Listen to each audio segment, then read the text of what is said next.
Submissions were heard today for the draft Otago Southland Regional Land Transport Plans, which received 305 submissions in total. We spoke to Chairman Ali Timms to find out if a joint regional plan was as successful as first hoped and what concerns Southlanders raised at today's hearing. It's been really beneficial because you really can't divide transport up into regions just because it's all about moving freight and people from one place to another. For example, you might have flooding issues near Oamaru. That's significant for Southland because we can't get our foodstuffs and so on down here. We can't get our produce further north.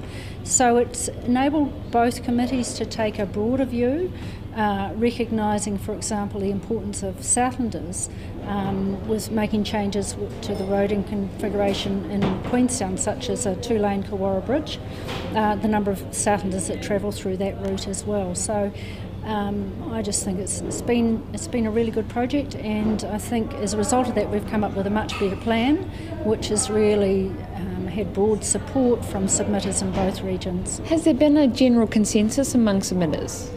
Yes, there has, particularly in Southland. There's been a huge amount of support for sealing of the Haldane-Curio Bay Road, and this is part of a journey that starts in Southland and ends in Otago, and it's about sealing two ends of that one journey to making it a whole lot safer, not only for visitor drivers but for locals as well.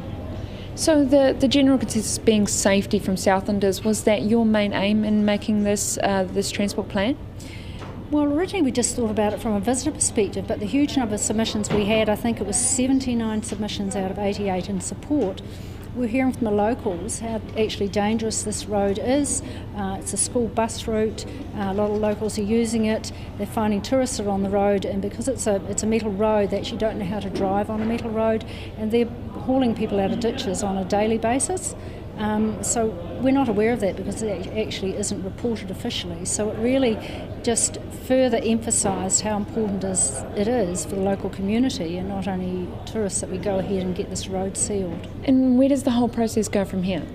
Right, so it's a bit complicated. It goes back to each of the regional transport committees. They make a recommendation to approve the plan to Otago Regional Council and Environment Southland, and then that has to fit within the national planning, so it has to fit within the National Land Transport Plan, and we'll know about that whether all of our projects have got across the line at the end of June this year.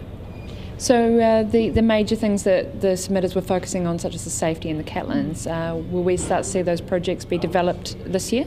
Yeah, absolutely. And what Southland is putting in towards that project, which is also helping to get it across the line from a financial perspective, is what are called our R funds. So these are funds that have come to Southland, and this is specifically out of a tax that's on petrol. Now we've got something like about 21 million of R funds to spend, so a significant amount of those will go on to the sealing of that Haldane-Curio Bay Road, and it's proposed that work will be commencing in this next financial year.